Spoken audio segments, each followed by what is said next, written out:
Good evening, everyone. Pirate Scum Gaming here with first in my series of build videos.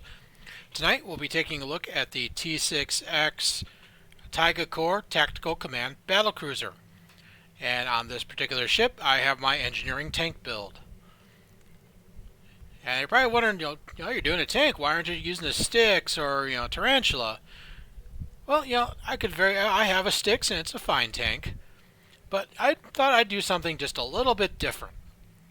I mean, usually this, as you know, the Styx is a dreadnought cruiser. Well, this is like I said, a tactical command battle cruiser. But it's very well suited for tanking. I'm going to tell you why. Number one, it has a full command inspiration array. Second, it has the attract fire cruiser command, which is highly desirable for tanks. And thirdly, it has a engineering command bridge officer station, which means it gives you access to overwhelm emitters and a suppression barrage, which are also highly desirable tanking bridge officer abilities.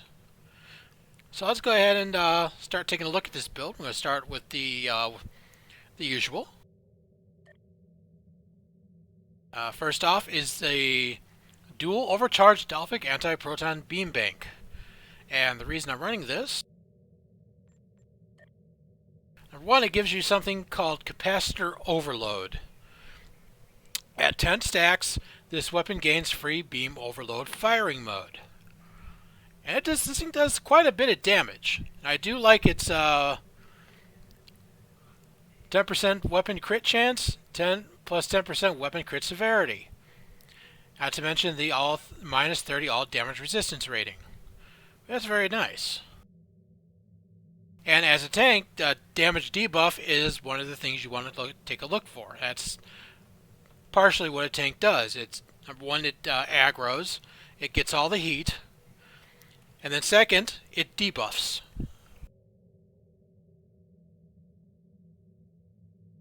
Moving on, we have the Baul beam arrays.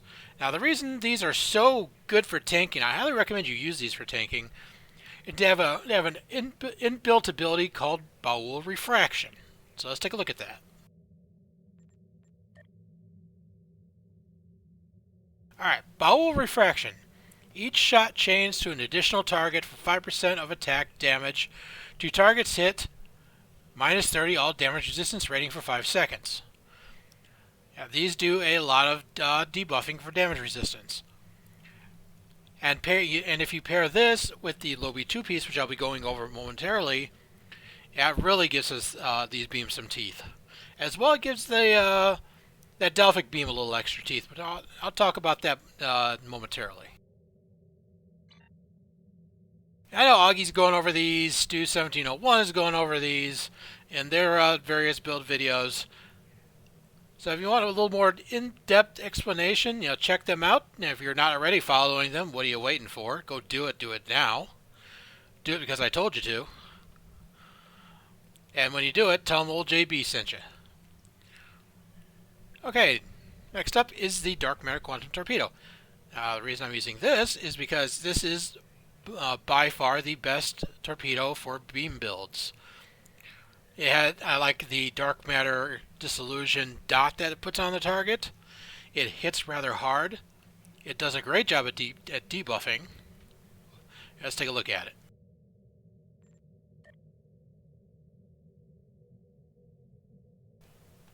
As you can see, it hits rather hard. I like its minus 30 damage resistance rating. Your weapon attacks cause enemy shields to receive 11.5% increased damage for 10 seconds. And I'm going to show you where that comes from momentarily. See, I'm getting an extra 2% bonus all damage from this weapon because of the T6 reputation. So, this is incentive to get your reps to T6. As you can see, I have the Lorga's Ambition 2-piece going right now, which is called War Discretion. On crit, plus 1% chance, excuse me, my tongue stops working. plus 1% crit severity buff for 20 seconds. And this stacks up to 25 times, so that's 25% crit severity. That's a lot, so that is outstanding. Okay, next up I have the non-baryonic matter deflector array. This comes from your discovery reputation. I use this for the large increase to starship hull capacity, as well as torpedo damage resistance. Because God knows the Borg love their plasma torpedoes. Those torpedoes, they just spam those off like it's nobody's business. It also gives a bit of hull restoration with it. Next up, you have your prevailing integrated impulse engines. This comes from your competitive rep. These are great for getting around and also moving around these big bulky ships. And the reason we use a tactical one is because you're using a lot of tactical abilities on this, so that you have multiple chances to proc the innervated the innervated overcharge, which is the ability that gives you the flight speed boost and turn rate boost. Next up is the Mycelial Harmonic Antimatter core. This is also from the Discovery rep, and the reason we're using this is the plus 3.3% all damage per subsystem with 75 or more power. Now, one thing you got to know about engineers is that engineers don't have a problem with power. With things like EPS transfer 3, we have a lot of power to play with. So that comes into handy with this. Also, you're getting a good boost of hull capacity, as well as some shield power buffs, but in ISC, shields don't matter because the Borg will zap them dry in half a heartbeat. And you get a shield capacitor with this, it's, again, shield power, meh. Next up is Tilly's Review Pending Modified Shield. This is by far one of the best shields in game, because your weapon attacks cause enemy shields to receive 11.5 increased damage for 10 stacks. That's where that comes from. And that's why this shield is so good. Now, as you see, I'm using the 3-piece here.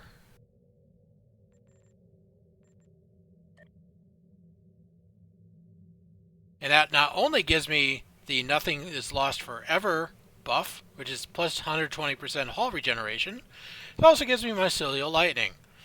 Your first weapon attack against each target fires a bolt of mycelial energy at them, which looks like little lightning bolts in space. Pretty cool. When you see it go off, it's pretty cool. So it gives me about a little under 6k electrical damage, and which scales with your maximum hull, max at 200,000 hull. And you can see I'm at about 150,000 hull on this, so yeah, I'm getting a fairly good amount of electrical damage from this. Alright, here's the Aft Weapons. I have the bow-linked Sentry Anti-Proton Omni from the Lobby store.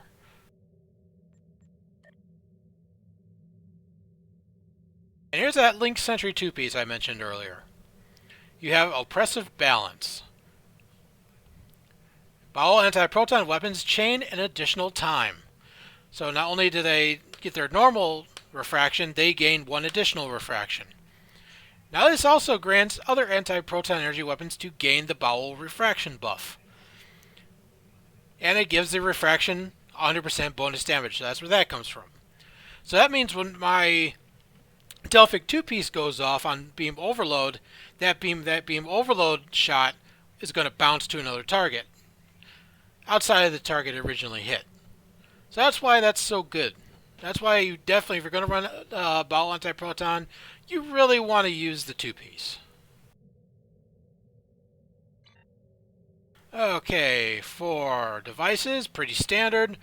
Reactive armor catalysts, I eat these things like candy because, I'm getting a lot of aggro, I'm taking a lot of damage, so this helps with that.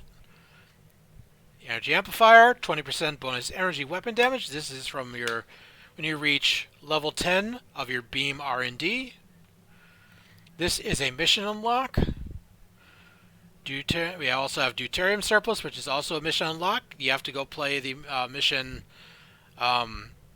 Skirmish, then go do a quick patrol over at the Alhena system, which is just south of Drozana.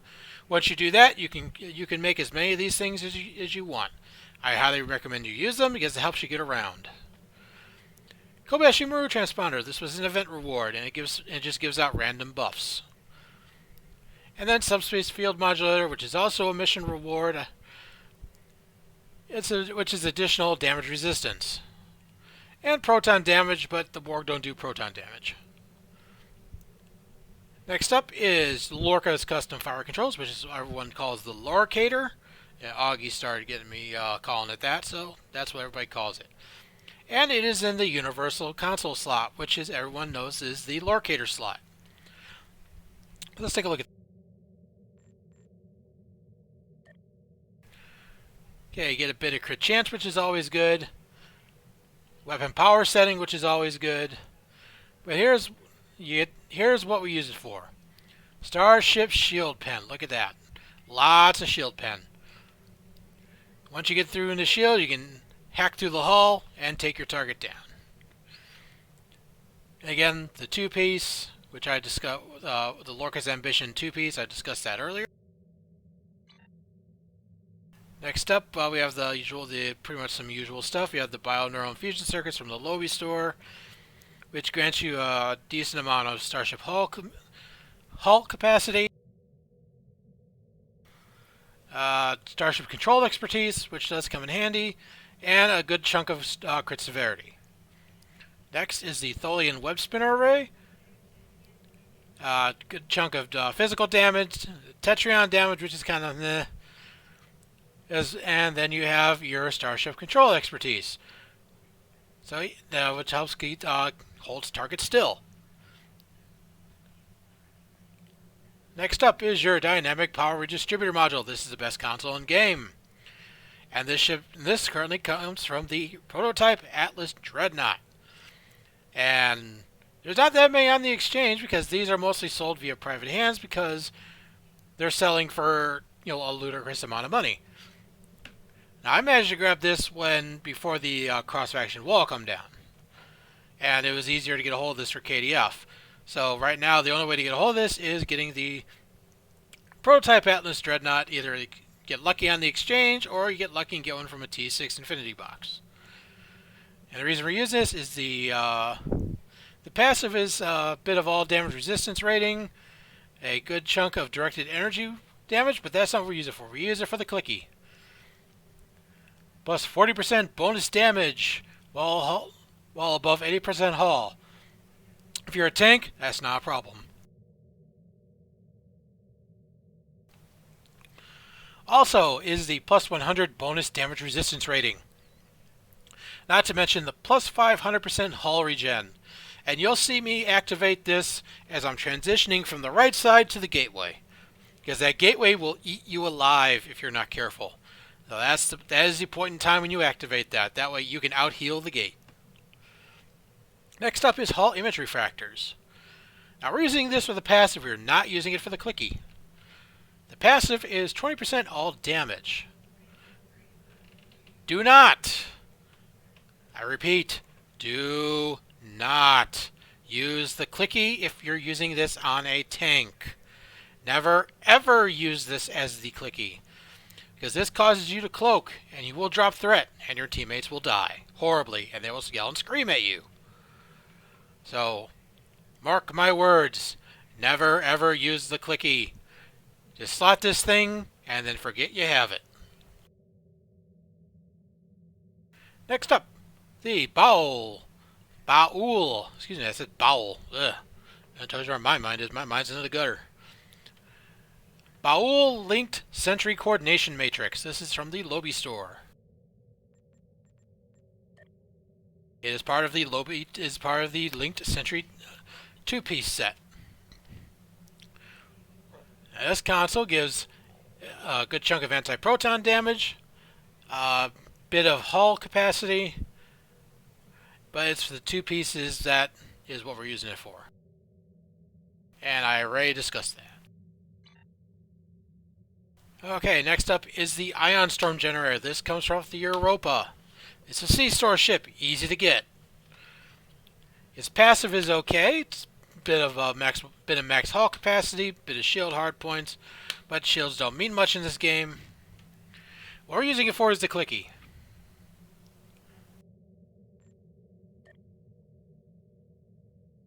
And see, upon activation to 3 random targets per second, 15 seconds. Good chunk of electrical damage.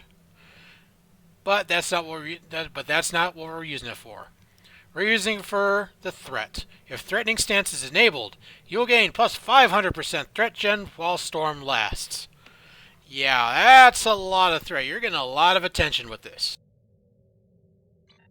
And, with the Baul beams doing their refraction, and you're hitting that thing, and some other abilities, you are just pissing everybody off.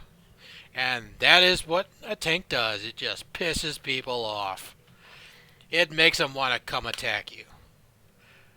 Next up is the overloaded Sift linkage. This comes off the Baran. It is also a C-Store ship. Easy to get. Alright, its passive is okay. A little bit of shield power setting. Plus 15 Starship hull capacity, so you get a bit of hull capacity. But it's the clicky that we're using it for. To teammates within 10 kilometers for 20 seconds, plus 50% hull regeneration. To you for 20 seconds. You take 50% of the damage prevented this way as radiation damage. Plus 100 to 200 bonus all damage resistance rating based on number of targets. So you will see me activating this in the beginning and somewhere in the middle. This helps keep your team alive. Because that Borg plasma fire, it hurts. It'll eat through your hull and eat through your damage resistance no time flat. You punch this, you help heal your team. Alright, next up we have some Anti-Proton vulnerability locators. These come from your fleet spire. These are there for the Anti-Proton damage and the additional crit chance. We're also using the Fakiri Torment engine. 39.4% increased non-hazard damage over time, as well as increased fire, radiation, plasma, and physical damage. You get this thing proccing off of the Web Spinner Array. This is an overall excellent console to use for all types of builds. And last but not least, we have our Energetic Protomatter Matrix Infuser from the Fleet Colony. This is also anti-proton damage, some additional projectile weapon damage, but what we're actually using it for is the Restorative Protomatter Matrix, which grants just about 7,500 hull healing every second for 10 seconds. That's a substantial amount of hull healing going on. Plus, it gives 1,000 shield regen, but like I said, shields don't mean much in an ISE. And this thing is active when you see like a green aura surrounding your ship. That's this thing going off. And our hangar pet is the Elite House Mokai Raiders. Now, I would use the Terran frigates in a heartbeat. You'd have to chain me down and throw me in a deep dark pit not to use them. But unfortunately, with this ship you can't use them because it's a ship-locked pet. You can only use it on the Styx Dreadnought. So I went through my pets. I did a little bit of research, and I decided to use these guys, the House Mokai Raiders. Now the reason I'm using this thing is because of number one, they are hyper aggressive. They are excellent. They will piss off everything in the map. They fight without fear. And it also has the reclaimable materials proc. So when these things are done doing what they're doing, they're going to either ram the target or explode around the target. And when they do that, they're going to grant you additional hull hit points, temporary hull hit points. When you're a tank, every little bit helps. Your job is to stay alive, get the aggro, and debuff the map. And these guys, when they die, like I said, they give you temporary hit points, so it helps keep your hull up. And these things recharge super fast, so these things are constantly recharging and keep on going. That's why I decided to use them. I like them. I think they do very well for themselves. Okay, next up we're going to go ahead and take a look at skills. Specializations, Miracle Worker, and Strategist. Miracle Worker is a tanker's dream. Lots of damage resistance, lots of hull healing. Same thing with Strategist. Yeah, Augie's gone over that a million times. Stu's gone over that a million times. So no point in me going over it a million times. Okay, traits. We have unconventional systems. Shave a few seconds off my universal consoles. Excuse me. We have superior beam training. No explanation needed here. Everyone gets standard beam training, which is a flat 5%. You get the superior one from your K-13 fleet holding. Symbiotic Ice. This adds cold damage to your beams. So that's an excellent debuff. Menacing. Threat Gen. Imposing Presence. Again, Threat Gen. And a little bit of hull healing. Inspirational Leadership. Or Inspirational Leader, rather. 10% chance activating any bridge officer ability grants 10 to most starship skills for 15 seconds. Stacks up to 3 times. Context is for kings. Everyone should be running this. If you did not take damage in the past second, plus 1% bonus all damage for 10 seconds. But if you did take damage and you're a tank and you're taking damage, plus 3 all damage resistance rating for 10 seconds. Intel Agent Attaché. Shave recharge time off your captain abilities. Fleet Coordinator. 2% bonus all damage per team member. On IC, there's 5 people, so 2 times 5 is 10%. And then let's talk about Boimler Effect. Boimler Effect is a new addition in the Lobby store. By slotting this, you no longer need to run Aux to Bat. Now, don't get me wrong, Aux to Bat is still a great ability to use. But with this, you're opening up 3 duty officer slots and 2 bridge officer slots by just slotting 1 personal space trait. And you can see it's 17.5% chance. Recover the recharge time of all other bridge officer abilities up to their shared category cooldowns. So yeah, this is a game changer. I highly recommend everyone get this, especially if you do not want to run Aux to Bat. But if you do run an Aux to Bat, hey, more power to you. It's totally up to you. I'm not going to sit here and try to force you to do something that you really don't want to do. I'm only here to offer suggestions. Next up is Starship Traits. We have Emergency Weapon Cycle. No one should leave space dock without this if you're running an energy build. This comes off of the Morgu, the Kurak, and the Arbiter. Sea Store ships. Go get it. History Remember. This comes off of the T6 Vorcha, as well as the T6 Narendra. Excellent, excellent tanking train. You should be using this if you want to build a tank.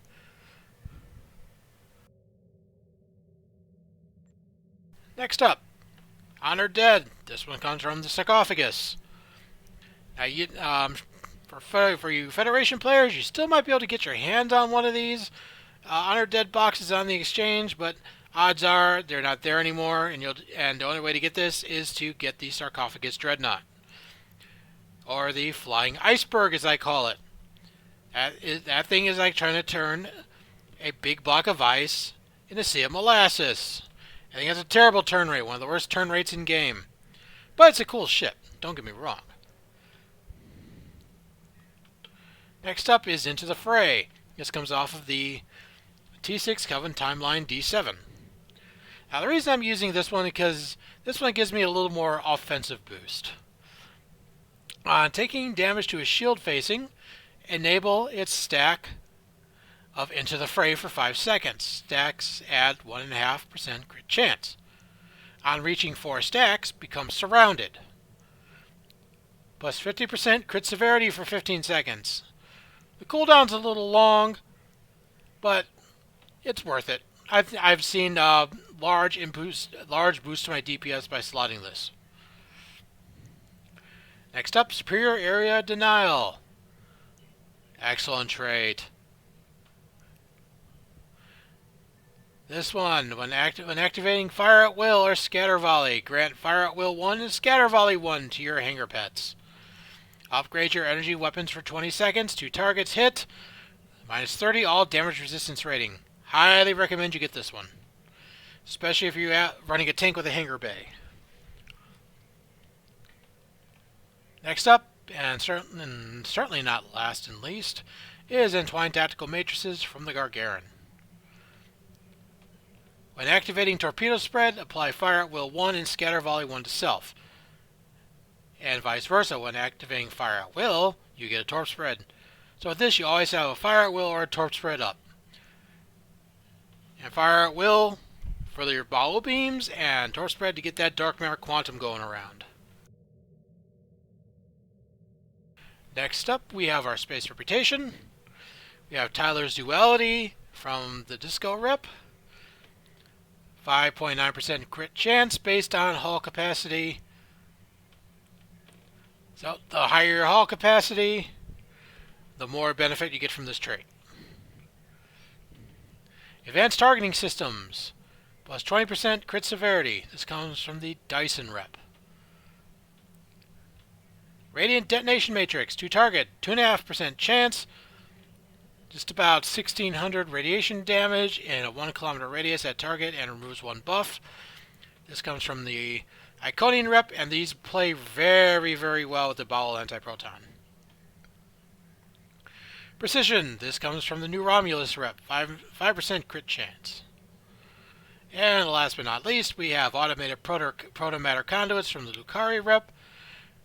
When critically hit, gain a bit of shield regeneration and a massive amount of hull regeneration, 125%. That one triggers once every 30 seconds. And then your Active Space Reputation. This don't do much, just set it and forget it. Don't ever use it, because that draws threat away from you. And they're just dumb. This is good at, again, aggro. This is good for reaching out and touching someone. I usually hit this thing on the transition from left to right.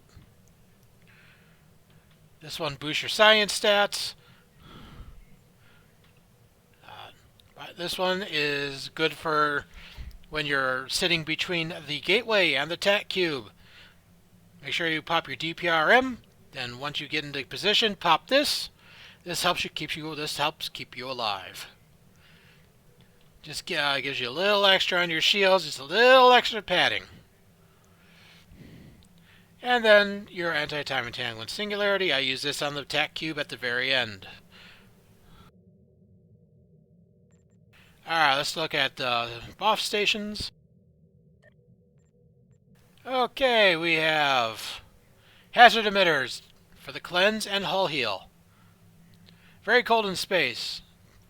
This is debuff. And you see it minus 24.8 flight speed, minus 50% flight friction, and cold damage. Torp Spread 1, don't need any explanation there. Attack Pattern Delta 1, I'll get to that in a minute. I'll explain why I'm using this. Beam Fire at Will 3, no need to explain that one. Emergency Power to Weapons, this helps proc Emergency Weapon Cycle. Emit Unstable Warp Bubble 1, this is a mission reward. And it's also very good for tanking because it is a good debuffer. Minus 20% all damage for 20 seconds. Minus 39.2% flight speed for 20 seconds. This is good at helping slow the spears down. Make sure those spears don't try to run away. And then we have Overwhelm Emitters 3, which is an excellent debuff to ally, plus 40% of damage as shield regeneration to foe, 40% of damage as shield drain. So these help knock shields offline. And then Suppression Barrage. This one helps debuff outgoing damage from the enemy. So the more often you could bring this up, it just basically turns the Borg damage into tickle torture. Emergency powered engines. This helps get around the map, and I will explain why I'm using this in a moment. There's a DOF that helps this.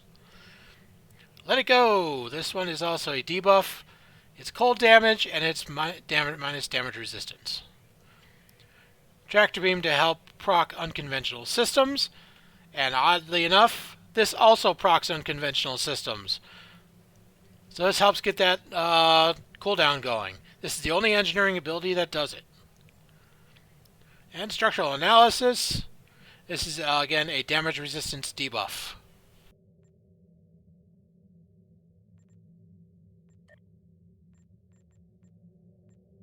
Alright, so let's look at these duty officers. First, I have my Emergency Con hologram. Remember how I said I'll explain why I'm using emergency-powered engines? This is why. So let me show how this works. Recharges evasive maneuvers when emergency-powered engines is activated. So basically, when you go into the first group, hit your evasive maneuvers. There it goes. It's procking. You're moving to 1 cooldown time. Now go ahead and hit your emergency powered engine. And look at that. Evasive maneuvers is now up and running again.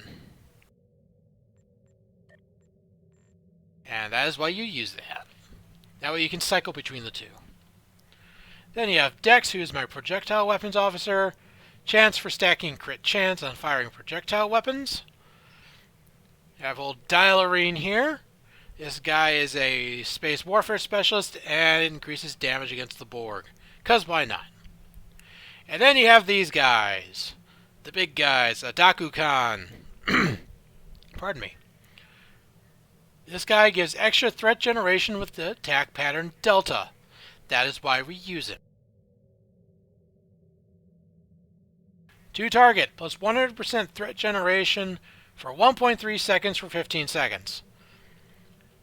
And these guys stack, so I'm using 3 of these, that means an extra 300% threat gen. Plus, a lot of my other abilities that are causing threat gen, yeah, I'm causing a lot of threat. Enemy can't help but notice me. Alright, that does it for the build explanation. Stand by for the ISC run. And afterwards, we will take a look at the parse and do a parse explanation. So sit tight, ISC coming right up.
Alright, welcome to the Parse Explanation portion of this video.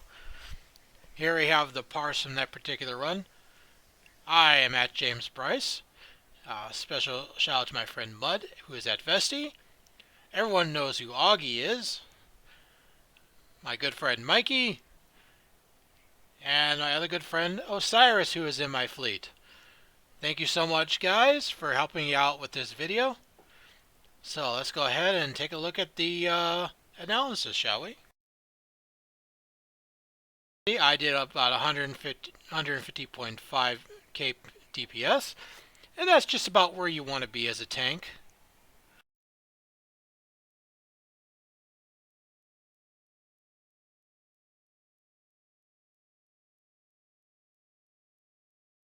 Okay, so here is my player analysis. Here's my overall DPS. Now the number you want to take a look at as a tank is right here. These are the two most important numbers you want to look at as a tank. Total damage in, total attacks in. So as you can see, I did 84% of the attacks in and 79% of the damage in. That is actually very decent numbers for a tank. I have done a little bit higher with my sticks, but this is actually very good for a non-dreadnought build. I am very happy with these numbers. Alright, so let's take a look at the player combat analysis, shall we? And you see, my max one hit was 151.1k DPS. And that came from the Mycelial Lightning. So yeah, that Mycelial Lightning, it hits. When it hits hard. Next highest source of damage was my Dark Matter Lace Quantum Torpedo. You see, the ball Anti-Proton beams, they do their own fair bit of good damage. They hit pretty hard. I'm pretty happy with how they turned out. Here is my Ionic Storm Generator. Now let's go ahead and look at the pets. Well, first let's look at this. Total damage in. Over 4 million total damage in. That's actually that's a very good amount. I took 22 million damage, 15 million hull damage. And honestly, I'm gonna admit that the debuff was a little bit lower than I would have liked to seen. I have done higher, but seeing as I did not have access to the Terran frigates, which are attack pattern beta spreaders, that would explain why this number is a little bit lower. But overall, that's not bad. That is not bad considering this is just a Battlecruiser and not a Dreadnought, and I don't have the frigate pets.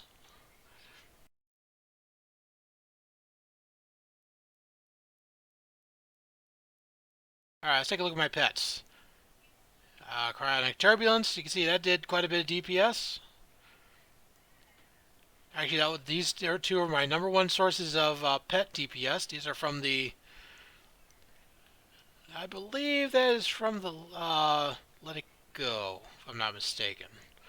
If I'm wrong, please do correct me. Alright, we also have the House Mokai Raiders. Here's our Raider pets. And you see, these guys did quite a nice bit of hull damage. You know, this guy here really outdid himself. This guy did pretty good for himself.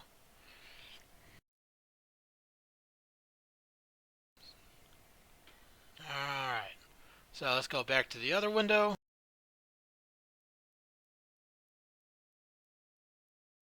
So as you can see, with the total damage in, that's what you want to see. You are the number one source of threat on the board. Compared to everyone else who did very little, compared to your lot. So overall, I have to say that this build is an effective tank build. And it's a fairly budget build, and it's a ship that everyone can get a hold of. It's in the C-Store. So if you guys are looking to get into the world of tanking, and you want to get a feel for it, this ship is the one to do it for. So, this is Pirate Scum Gaming. Hoping you all have a wonderful evening, and I'll catch you next vid. Bye bye, everybody.